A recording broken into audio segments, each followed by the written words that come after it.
Alors, comment ça va, Mister Mouse? C'est la cata. À ce point? Mais oui, c'est la cata. Le MCU tourne au ralenti, Star Wars s'est ramassé, Netflix nous regarde de haut et Amazon vient de racheter la MGM. Parce que vous comptez la racheter? Évidemment, haha. Je comptais aussi racheter Hasbro pour que My Little Pony soit vraiment une série Disney, mais on n'a plus de sous à cause du Covid-19. Sinon, qu'est-ce que je fais là? Eh bien, Rayel, le dernier dragon, va sortir sur Disney+, donc je mobilise tous les youtubeurs disponibles, même le petit, haha. De toute façon, je comptais en parler. Je peux emprunter le bureau à côté? Bonjour à tous, je suis Maître Zéanote, et cette fois on va parler de Raya et le dernier dragon. Dernier classique Disney en date, sorti le 5 mars 2021 aux USA et le 4 juin 2021 sur Disney+, et pas au cinéma. Décidément, Disney déteste les salles de cinéma. Je vois pas pourquoi vous dites ça, haha. Et réalisé par Carlos Lopez Estraza, dont c'est le premier Disney, et Don Hall qui a travaillé sur Vaina et les nouveaux héros.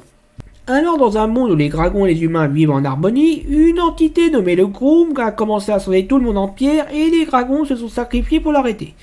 Les humains, eux, ont décidé de se taper dessus et se sont divisés en 5 pays antagonistes que 500 ans plus tard, le chef idéaliste du cœur du dragon tente de réunir lors d'une conférence de paix. Mais il se fait trahir et la pierre protectrice est brisée en 5 morceaux, permettant le retour du Groom qui plonge le monde dans le chaos.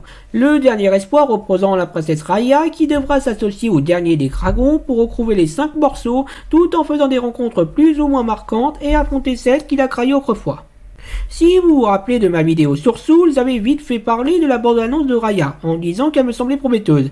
Et ça a été moins prometteur que j'espérais. Premier point noir, il n'y a pas de chanson.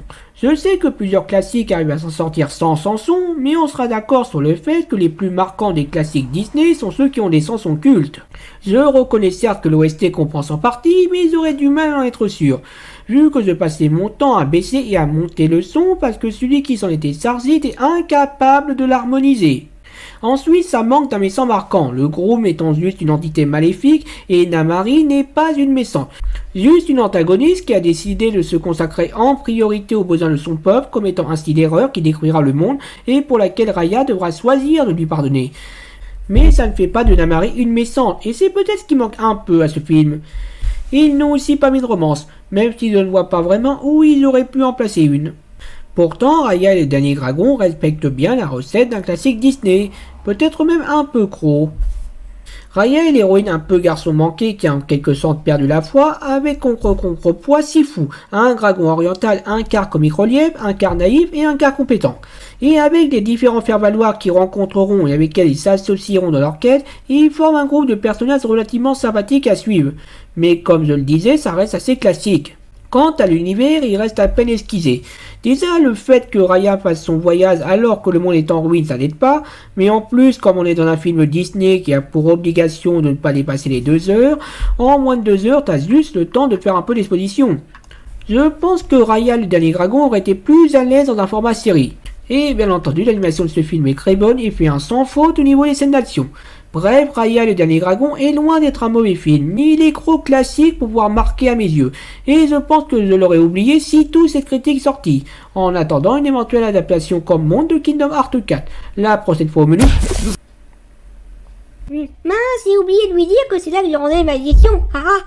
La magie de l'amitié, aucune limite ne connaît. La magie de l'amitié surpasse l'humanité. La magie de l'amitié, aucune limite ne connaît. La magie de l'amitié, rien ne peut lui résister. La magie de l'amitié, aucune limite ne connaît.